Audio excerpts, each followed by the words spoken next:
What's up, everyone? Post-game podcast here. The Bucks have just committed a robbery at Forum. They beat the Miami Heat 120 to 119.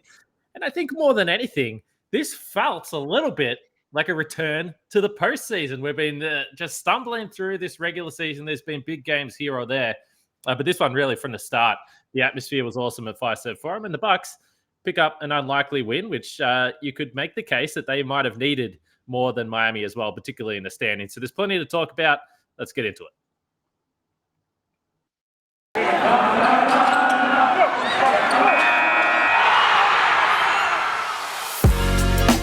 You are Locked On Bucks, your daily Milwaukee Bucks podcast, part of the Locked On Podcast Network, your team every day. Welcome to Locked On Bucks. I'm your host, Kane Pittman. You can see and hear me on this show daily, and also find my work over at ESPN. Joining me, the founder of brewhoop.com and longtime voice of the podcast, dog father to Blanche, and what's your Dudley? Dudley, of course. How could I forget Dudley? But we're in a good mood tonight because the Bucks have beat the Heat 120 to 119, and I know there'll be a lot of people listening to this podcast because after a big win, the listeners come flooding back to the podcast, Frank, and we thank you for making Locked On Bucks your first listen of every weekday. But this was awesome, and just before we started recording, Frank, I did say I didn't think that this was going to be the way this podcast was going to go down. I think there was going to be a bunch of questions that were going to be asked. I think overall, this was an awesome game. But when you're trailing 113 to 99 with 6:06 to play, it was not looking good. Miami were not missing any threes. The Bucks shot selection went through some rocky periods there early in the fourth quarter, but they were able to pull it out. They got a bunch of stops on the defensive end. There was some weird stuff going on with Miami trying to inbound the ball late in this game. It was chaotic, but in the end, Jrue Holiday picks up the game winner. And is that his second game winner? I know he had the one in Memphis. I can't remember whether he had another one, but either way, this is awesome, Frank. The Brooklyn Nets might tell you that he had a game winner against them in the playoffs last year, and I think that was actually what I was thinking when they had the jump ball, and again, I mean, kudos to the Bucks. This was not a work of art, but they kept kind of grinding at it. They made a bunch of mistakes. Even in those last 6 minutes, they did not play flawless basketball. Giannis missed a couple bunnies. They definitely were not perfect, but they almost get the 5-second call on the inbounds with whatever it was. And then Giannis is able to contest the inbound, get the tie up with Jimmy Butler, and that tees up Jrue Holiday. With timeouts, they opt to basically say, all right, we're just going to, go against a defense that is not set, which I thought was the right call. And again, we saw them do that last year in game 3, I guess, of the Nets series. And Jrue Holiday ends up, spinning for a layup that obviously completely turned around their playoff run and set them back on course for an NBA championship. And okay, maybe not the same stakes tonight, but especially against a Miami team that, defensively, they've been just a team that has, especially in the regular season, obviously not so much in the playoffs, but in the regular season these past 2 years, they've caused Giannis a lot of problems. We saw that for long stretches tonight as well. I love the call to, you had enough time that you were able to obviously get the ball up and get a shot. So I love Bud kind of, basically setting it up off the jump ball. And also, I don't recall exactly who Miami had as personnel there, but it's an interesting situation because Miami is kind of stuck a little bit. Do they have their free throw shooting team in if they win the jump ball, or do they have their defensive team in case they lose the jump ball? They have to kind of split the difference a little bit there. And obviously, again, is Gabe Vincent in there if you were just trying to put out your strongest defensive lineup? I don't know.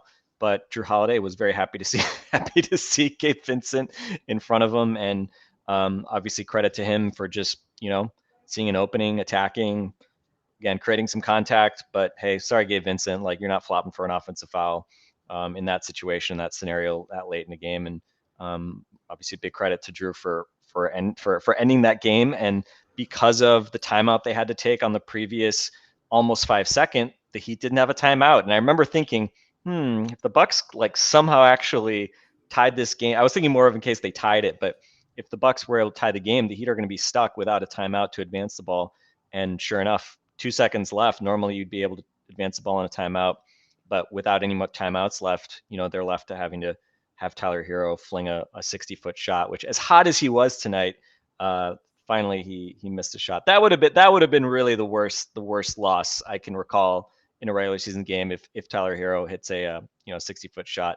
We saw Miles Bridges almost do that for the Hornets earlier this year, but yeah, I think again, just I think you alluded to it. Bucks need to win games, right? Normally, I think you'd look at this game and be like, "Oh, this is a potential Eastern Conference Finals matchup, something like that." Obviously, it's a rematch of the first round last year, but I think first and foremost, the Bucks just need to see some games go in their favor. Try to kind of turn this, I don't want to say turn the season around, because it's not like they're in 10th place or something, but again, tough schedule coming up, and to claw out a win. I think these kinds of things are good for the psyche, and doing it against a team that obviously has caused you problems and that you're chasing in the standings, I think is obviously doubly positive. And you don't get many 14-point comebacks in the last 6 minutes of games. Reminded me a little bit of Christmas Day when they came back on the Boston Celtics from a double-digit lead late. But yeah, credit to obviously Jrue, Chris Middleton, who hadn't hit a shot since the second quarter. I think hits that huge three, pull up in transition to bring it within one on the previous possession. And, again, obviously kind of let's say the post All-Star break did not start very well with that loss on Saturday, but the big win on Monday, easily against the Hornets. And now obviously a comeback win tonight. Again, tough game coming up in Chicago on Friday, but certainly a good last couple of games here, at least from the perspective of, again, just kind of grinding upwards in the playoff race. Yeah, and it's really interesting. I mean, you mentioned the decision from Bud not to call a timeout, and then you just referenced that three from Chris Middleton. But that was also an interesting decision for the Bucks not to foul earlier and just let the clock wind down. So it all worked out. So you have to say this is a pretty nice execution from Bud down the stretch not to make those calls. But defensively, they did get the job done. I want to get into the Giannis discussion, the Giannis versus Miami stuff. It was a slow start. It was a frustrating start, I think, for Giannis in this one. But I know we're going to be talking about this for a while. So first, I'm going to get to our friends at BetOnline.net. We know football's done, but basketball, as we saw tonight, is in full swing. So you can get the latest odds, totals, player performance props, to where the next fired coach is going to land. BetOnline.net is the number one spot for all your sports betting needs. BetOnline remains the best spot for the scores, podcasts, and news this season. But of course, it's not just basketball. There's hockey, boxing, and UFC as well. So head to the website today or use your mobile device to learn more about the trends and action. That's BetOnline, where the game starts. Don't forget to check out the Locked On Now podcast as well. You'll hear me. You'll probably hear a little recap from our friends over at Locked On Heat as well, and everything else that's been going on around the NBA tonight. So check out the Locked On Now podcast after you're done with Locked On Bucks, and get up to date with everything that happened in the NBA tonight. But the Giannis conversation, at the end of the night, he's got a massive line, and it looks great, and he was clutched down the stretch with those free throws, which I'm sure you would have loved, Frank. But 28 points, 17 rebounds, 5 assists, 2 steals, and a block that will have Jimmy Butler waking up in the middle of the night in a cold sweat. He sent Jimmy Butler to the deck with that block, but he was 9 for 20 from the field. I mentioned on yesterday's podcast, he was 4 for 13 and 4 for 11 in the previous games, and then 9 for 20. You can go back even further. He has had his struggles efficiency-wise against the Miami team. He was in foul trouble early. He was playing through a lot of physicality, which is Miami is going to do, and he wasn't getting the whistles. He did get some calls down the stretch. But how would you assess the overall performance from Giannis? Obviously, he came up clutch, but it was slow going. And again, it was just another example of why and how Miami can create problems for Giannis. Yeah, I mean, I would say, the fact that he's able to pile up, the numbers that he did tonight, just again reiterates how incredible he is, Pretty and good. how kind of undeniable he is, even when he's not playing at his best. I think you'd say this was a pretty uneven performance. I think early on, a lot of just Giannis dribble handoffs, a lot of Giannis setting screens, trying to roll. The Heat really did not give the Bucks any openings on those rolls. And Giannis took only 3 shots in the first quarter, made all of them, and had 7 points, and then doesn't score a point in the second quarter. And obviously some of that is due to the foul trouble. He had 2 fouls, midway through the first quarter. Then he picks up a third foul in the second quarter. I thought Bud did a pretty good job of like, not burying him on the bench, giving him pretty short rests. And even when he picks up the fourth foul in the third quarter, he had him rest for a couple minutes, but then he kind of brought him back out there and picked up his fourth foul after getting a knee directly to the Wallabies. By the way, if you get yourself in foul trouble, you pick up a foul, and also you just get a massive Deadman knee right in the nuts. I mean, that is just insult, assault in the wound, whatever you want to call it. Not great. But even the fourth quarter, obviously, what do you have in the fourth quarter? Do you have 12 points, 14 points? I mean, he scored a ton in the fourth quarter. Yeah. Fourth quarter Giannis, just kind of going to work. But even so, I mean, he left a number of buckets out there as misses. He had a point blank layup that, I mean, again, it wasn't, he had to create it late that he missed, which I thought might have been kind of like, all right, that's it. That's probably, the margin of error is just too too big right now. He missed with 35 seconds left. He missed a jump shot with 35 seconds left. Right, they're down 4. That should be it, right? that should be the game. And somehow you mentioned it. Should the Bucks have like fouled and just try to extend the game? And said, Herro turns it over, Porta steals it, Chris Middleton hits a pull-up 3 in transition with 13 seconds left to make it a 1-point game. I mean, we're all going to see the Jrue highlights, but to me, that might be the play of the game right there, right? And just in terms of turning it from the Heat shooting free throws potentially, or having a shot to ice it and make it a 2-possession game if they get a shot off, to the Heat being up 1 and now needing to, what they thought, play the free throw game. And ultimately, obviously, they didn't take another shot until Herro's long bomb. So, again, even when he started rolling, he missed a number of shots in the fourth quarter that I think normally you probably expected him to make, which again says like, man, he could have 20 points in the fourth quarter. But I thought, it's interesting. It's one of these things that I think Giannis, as he's matured, he's had to find the balance, right? And I think back to the article earlier in the season that our friend Eric Name wrote, where Giannis talked about he can't just try to dunk on everybody every play. He can't just put his head down and just physically try to overwhelm everybody every game, especially on a night like this where he ends up getting all the foul trouble. He had to pick his spots a bit more, probably had to rely on his jumper a little bit more than probably you'd want him to. But overall, again, kind of picking his spots, he was able to get out in transition a little bit to kind of, get around some of the issues with the Heat and the way that they clog up the middle and half court. And, again, that kind of patience, I think, just sort of speaks to obviously his continued maturation. And, I think just having to make good decisions, right? Like I think back to that play, Max Strus. I don't know if it was in the fourth quarter or when it was, but Strus got out ahead of him, and normally that would be a situation where Giannis is going for the chase down. Yeah, and Giannis had to.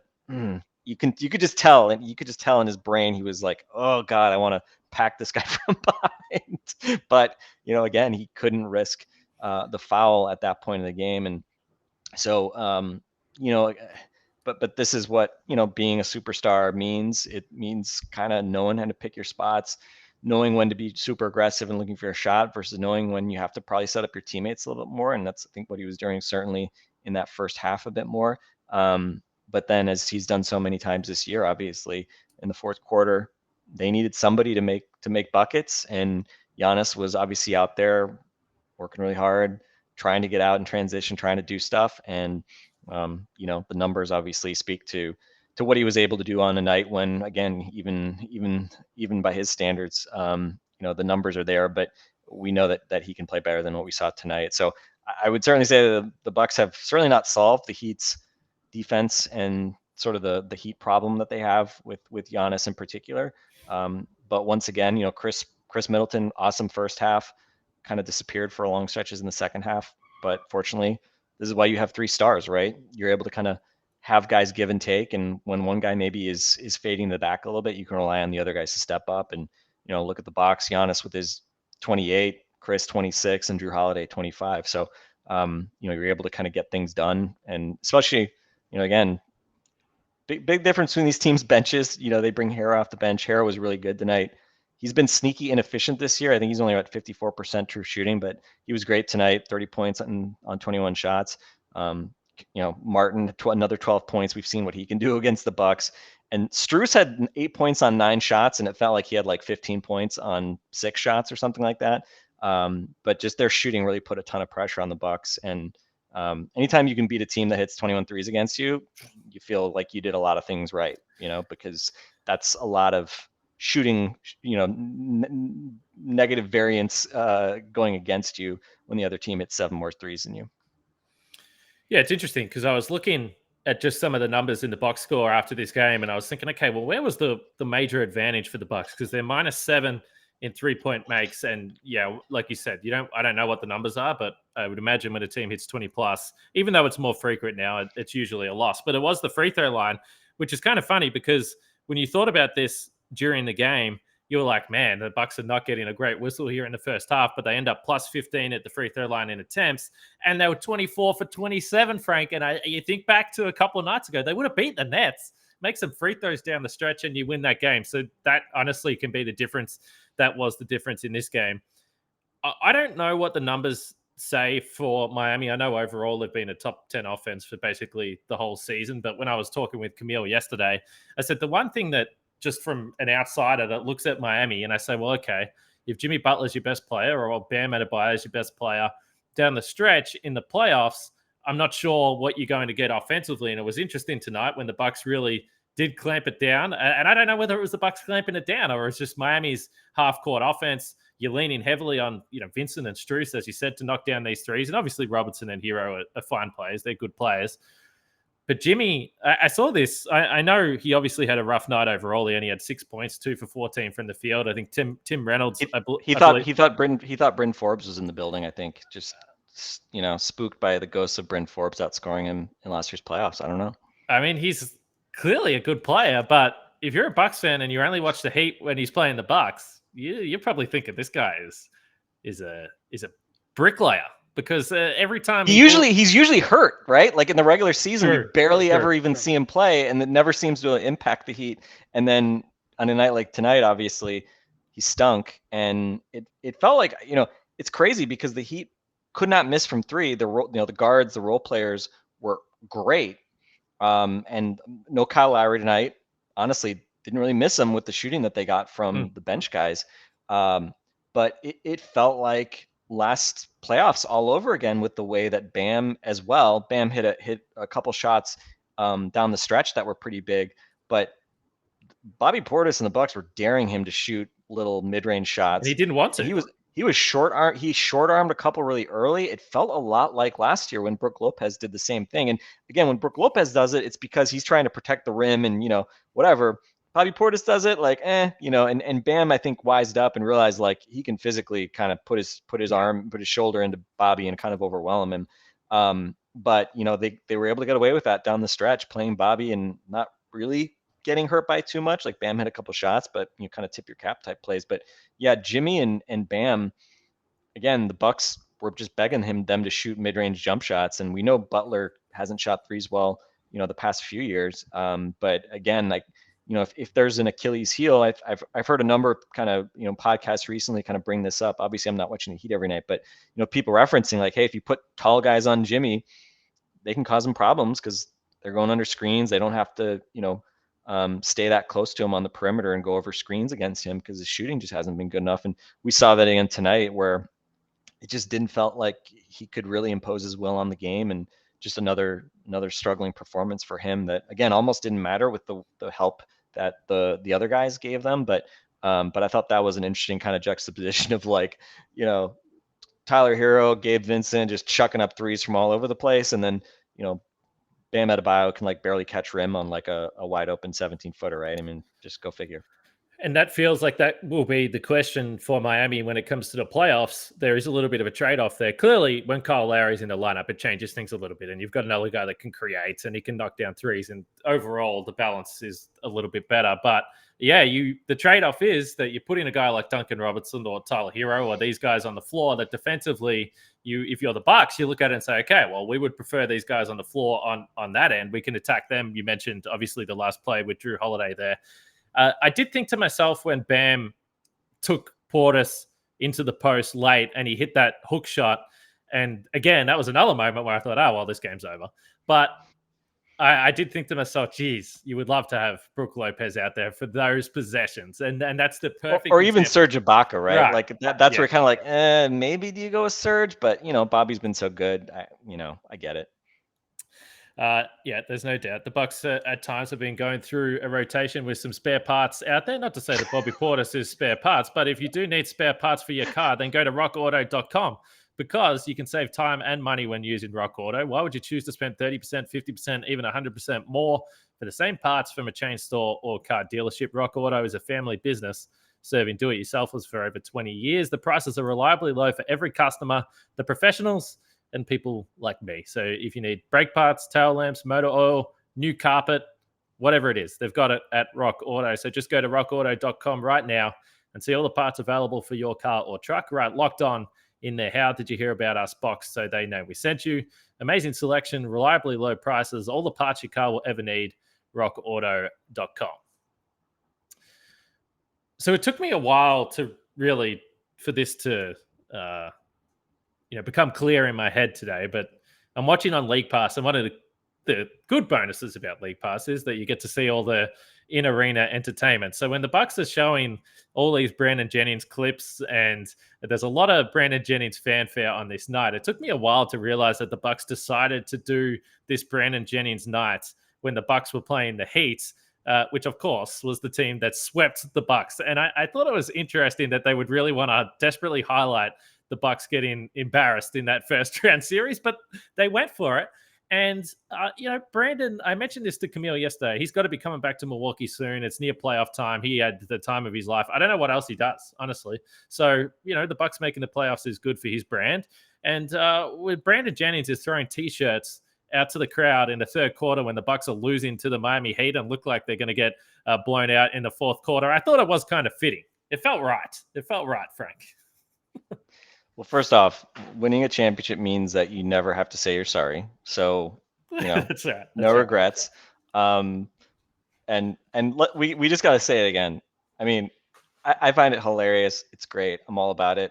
But the weird redemption of Brandon Jennings, a few years after he last played in Milwaukee, many years since his heyday, basically almost like a decade since his kind of heyday in Milwaukee. The fact that he is now back to sort of this weird cult hero status. He designed the hats that they gave away as a promotion night, these 414 hats, which actually look pretty cool.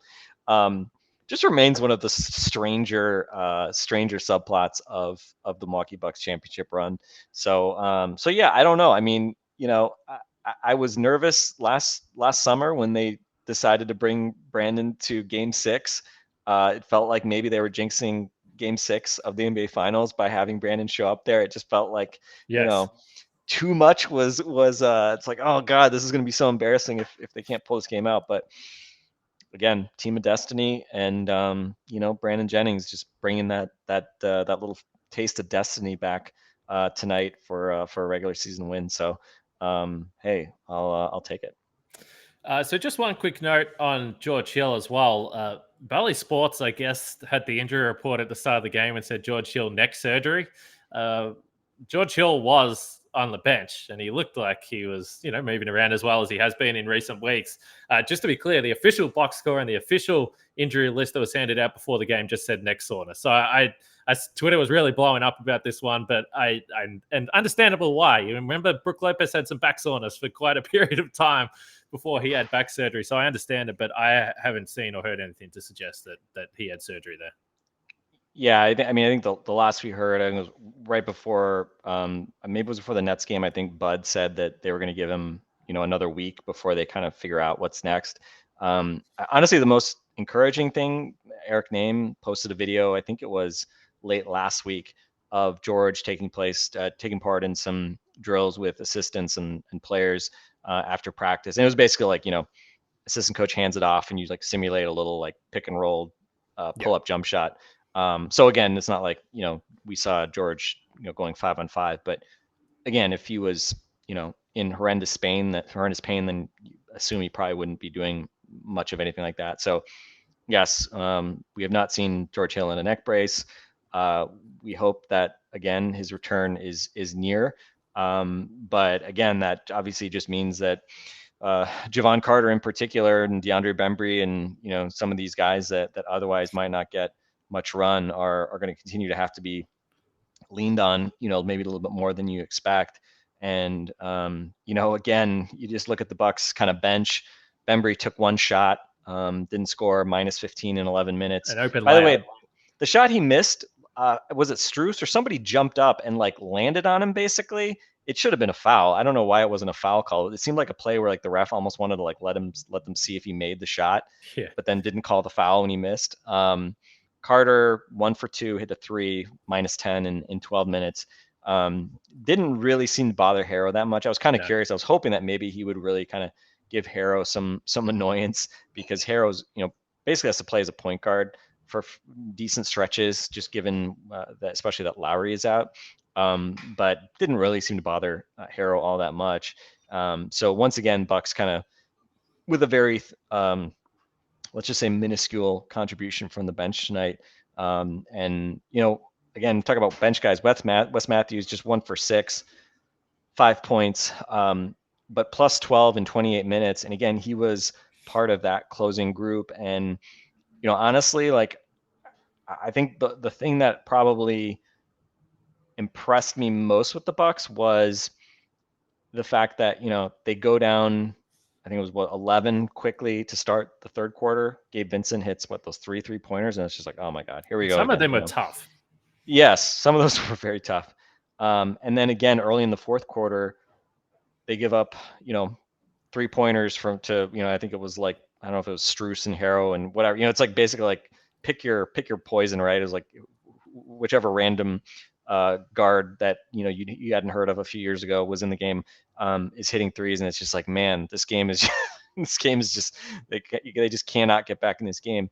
But I thought the response each of those times, the fact that they clawed their way back in again.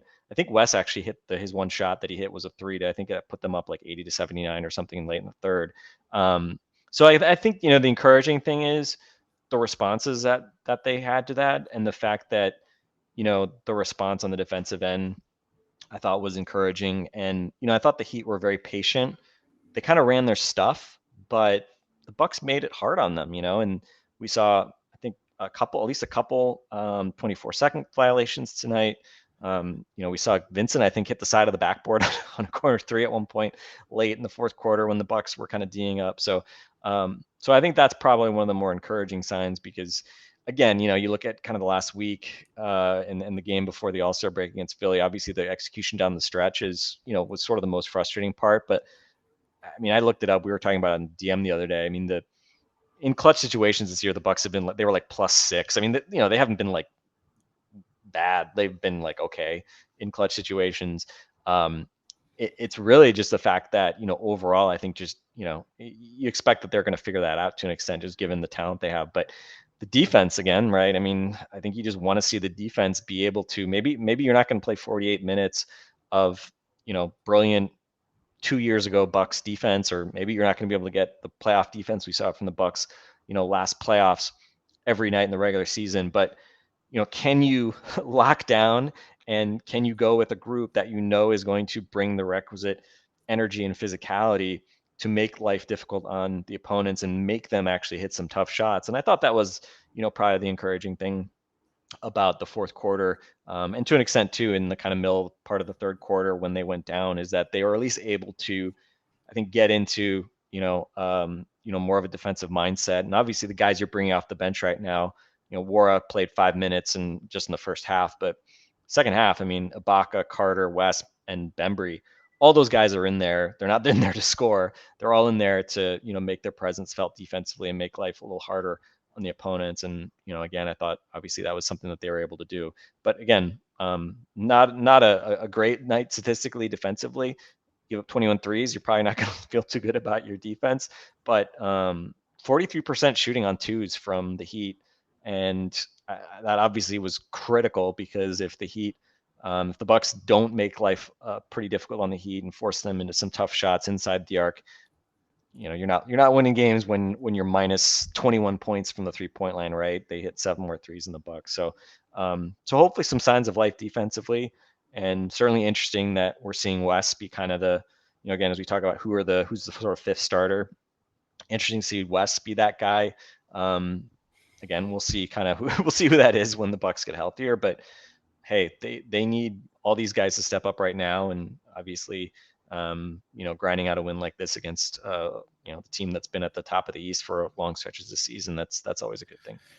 Well, I think it's interesting, and this was something I brought up the other night. And of course, we know Pat Connaughton's not there. He's the guy that's going to come in and soak up a lot of minutes. But I do think it's interesting that we're seeing less of Grayson Allen in these types of games. And we understand why they did the trade for Serge Ibaka, but this is where you're feeling the absence of Dante DiVincenzo, who was always that guy, at least defensively, that Bud felt clearly. I mean, from the outside, it looked like he felt a bit more comfortable having him at the guard spot. But Wes and Pat are going to play those roles. And I guess tonight, when you've got a bunch of shooters, and we've seen West defend someone like Steph Curry pretty well earlier in the season. So I guess Bud likes him chasing around those guys. Pat had the mic on tonight, and he seemed very, very aware that he was mic'd up, which I respect. But he seemed like he was having a good time. I think there was some footage today, again, from Eric, that he was doing some sort of stuff on court shooting or something like that. So anyway, I don't know where we're at with that 4-week timeline. Feels like it's probably been 2 weeks, but hopefully Pat isn't too far away from coming back into the lineup here for the Bucks. Is there anything else from this game, Frank? I thought, kind of just one other thing on the defense. Chris Middleton, regular season defense, maybe not as engaged as you'd like it to be. I thought him, he defended Duncan Robinson for long stretches. That was the kind of, starting matchup last year in the playoffs as well. Yeah. I thought he did a nice job, again, for the most part, trying to stay connected with Duncan Robinson in that series. But tonight, I'd say lost him a couple times, especially in the first half. Robinson scored 15 points on 5 out of 7 from 3. But I thought you could see it with Chris as well, just with the way the Heat like to run those dribble handoffs with Bam at the top and handing off to, Robinson in particular. They've been doing that for a few years now. That's obviously one of their pet plays, but really with any of those guys, they can run dribble handoffs and, have Bam roll and kind of make your life difficult and put pressure on the defense to, have to kind of collapse to an extent, and then opens up other guys for open shots. I thought you could see it with Chris as well. His engagement level defensively went up a notch, and overall, even Bobby Portis, right? Like when we talked about it, I think Bam is a tough matchup for Bobby Portis.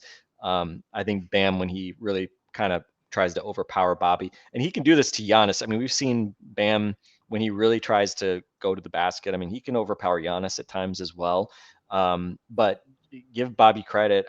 15 points on 12 shots tonight, couple blocks, couple steals. He had a great strip on Bam when he was driving. It looked like he might have been able to power through him for a dunk, and said Bobby strips it away, and then they go the other direction. I think that might have been when Jrue found Giannis for an and one that he really needed early in the third quarter when he was sort of stuck on 7 points. So, again, I think Bobby Portis, 15 points plus 10 in 32 minutes. You compare that to Bam, 18 points, but he took 17 shots, 12 rebounds, 4 assists. Hey, anytime Bobby can duel Bam Adebayo to a draw or better, you feel pretty good about it. And, again, they really needed it tonight because, again, they're not getting much of anything from the bench right now, especially with the lack of depth that they have with some of the injuries. So everything's kind of coming down to the starters, and fortunately they did get enough from the starting group tonight. Again, there were no messages sent tonight, right? This was obviously not a convincing win by any stretch. But, I think, again, just in the big picture, I keep saying it, but when a Heat team like this, we saw them hit, 22 threes against the Bucks earlier this season and kind of blow the doors off them in that game in Miami. Again, they came out shooting tonight again, 21 threes out of 44, 48%. I think if you told us that before the game, we would have felt very pessimistic about the Bucks' chances. But I actually felt for the most of while I was watching the game live, I felt pretty pessimistic about the Bucks' chances as well. So yeah, that was the thing, right? Is that this will go down as one of the more memorable Bucks games of the season. But I did not have a good time watching this game for all but the last 10 seconds mostly, right? Because, the Bucks had a nice early lead, right? We should say that. They actually started very well.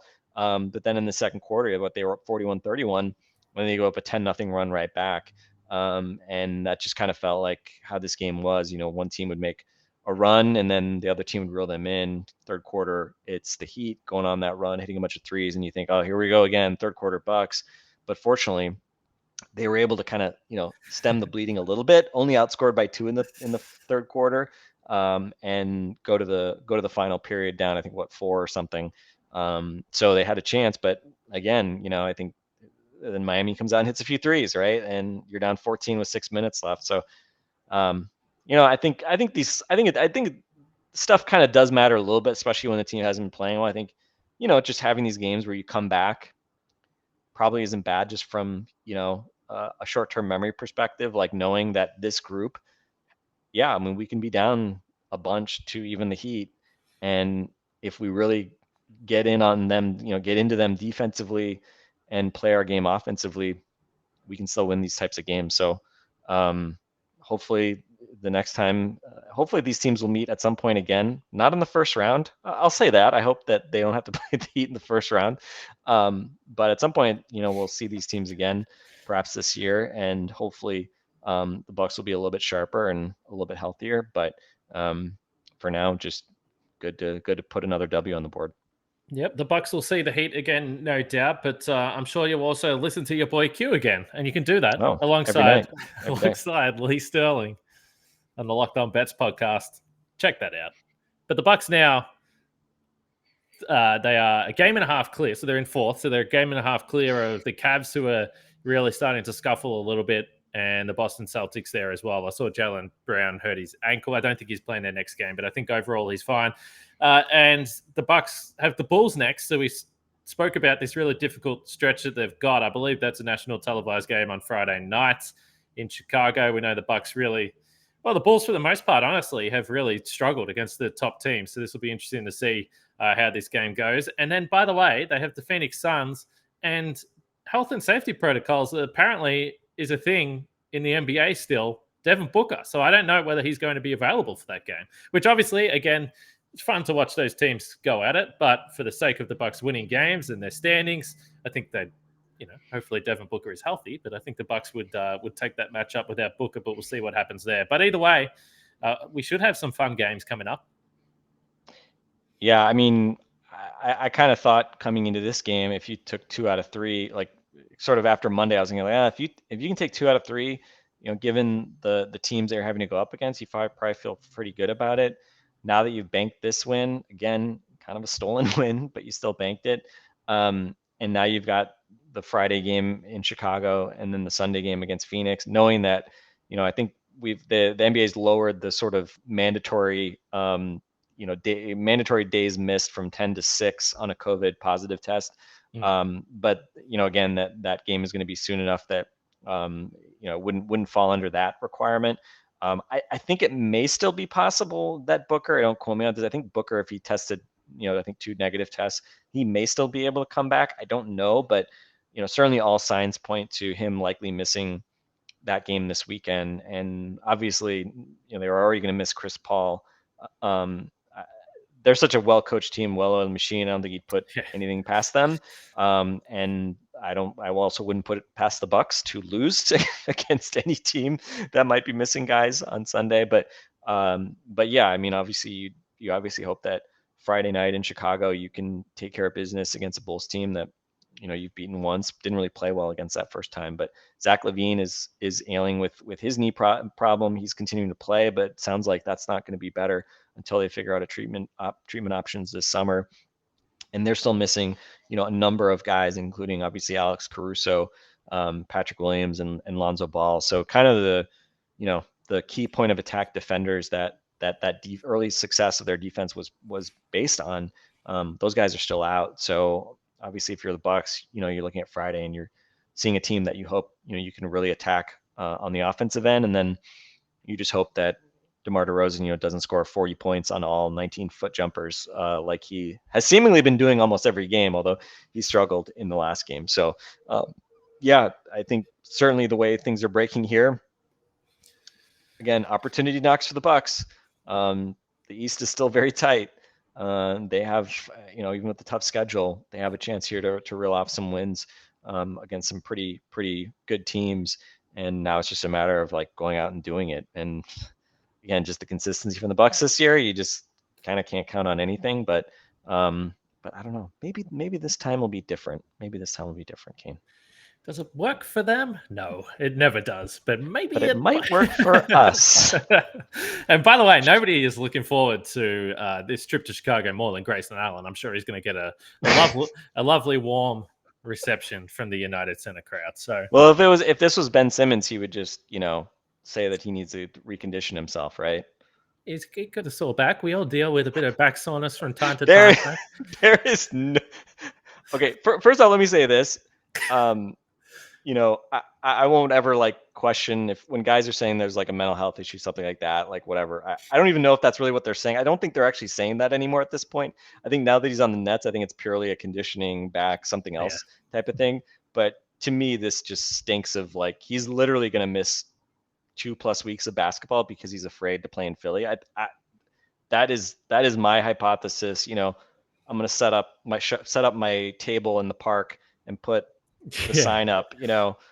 Ben Simmons is too scared to play in Philly. Prove me wrong. That's my position, which is just an odd thing because we talk about the Bucks and Heat maybe matching in the playoffs. I mean, as we were talking about the other day, I mean, I don't think if you're a neutral fan, nothing would have as interesting a subplot as Philly, Brooklyn in the playoffs, and it could happen in the first round. I mean, that is kind of just the crazy part about this season. Like, it seems like literally any matchup with either team having home court just seems like it's still in play. Just the way that the kind of schedule, take the top 6-7 teams. Seems like any of those teams could host the other team in the first round of the playoffs, and we just need to sort of see how things play out over the next 5-6 weeks, right? Yep, not long to go. 19 games now for the Bucks until the playoffs, so that's going to come around pretty damn quickly. We'll be back tomorrow on Locked On Bucks, looking ahead to the Bucks and Bulls in a little more detail. So make sure you check it out there. If you haven't subscribed on your audio platform or on YouTube, if you're watching us there, make sure you do that. We occasionally have dogs on the podcast. If that's interests anyone, then you should do that. But for now, for Frank and myself, we'll leave it there. Tonight was a fun one. Tomorrow we'll be back to talk about Bucks and Bulls.